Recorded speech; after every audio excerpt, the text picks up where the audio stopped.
India's history is rich with tales of foreign travelers, missionaries, and adventurers who crossed oceans and deserts to reach its shores. But few are as fascinating as the story of Roberto de Nobili, an Italian Jesuit who arrived in Madurai in the early 1600s. Today, we're diving deep into this incredible story of the Italian Brahmin of Madurai, a man whose life was a unique blend of cultural assimilation and missionary zeal. In 1623, a venerated sannyasi, an ascetic monk, arrived at the court of Ramachandra Naika, the Poligar or governor of Sindamangalam, in Tamil Nadu. This holy man, however, wasn't born in India. He was, in fact, an Italian from Montepulciano, a small town in Tuscany.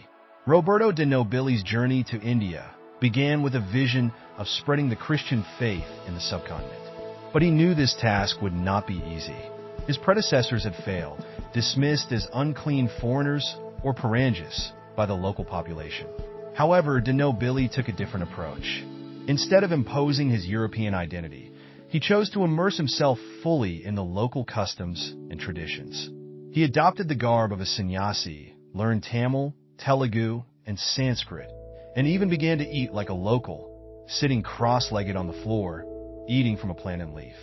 De Nobili didn't just imitate the customs, he mastered them. He gained access to the sacred texts, including the Vedas, with the help of a Brahmin convert who guided him through the complexities of these ancient scriptures. His approach was revolutionary for its time. De Nobili's strategy was to present Christianity in a form that could be palatable to the upper caste Hindus. He famously declared, "I will become a Hindu to save the Hindus." His mission in Madurai began to see results. Many Brahmins and others from the upper caste converted, and by 1610, he had 60 converts. By the time he died, this number had grown to 4,000. But de Nobili's methods were controversial. His superiors in Goa were skeptical, and his insistence on maintaining caste distinctions within his community led to tensions. The older Jesuits saw his approach as a betrayal of Christian equality.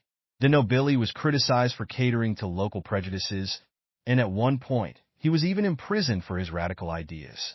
Despite these challenges, de Nobili pressed on, and in 1623, he received approval from the Pope himself, Gregory XV, allowing him to continue his unique method of conversion. But his success came at a price. Towards the end of his life, de Nobili's health deteriorated. By 1646, he was blind, distressed, and transferred out of Madurai.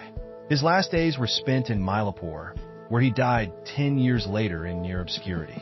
His mission had left a lasting imprint on Tamil Catholicism, but he remained a controversial figure. Roberto de Nobili's life was a remarkable testament to the power of adaptation and cultural assimilation. His willingness to embrace local traditions while spreading his faith earned him both respect and scorn. But his legacy lives on in the form of the unique Catholic communities in Tamil Nadu, who still bear the marks of this Italian Brahmin of Madurai. Like, share, and subscribe.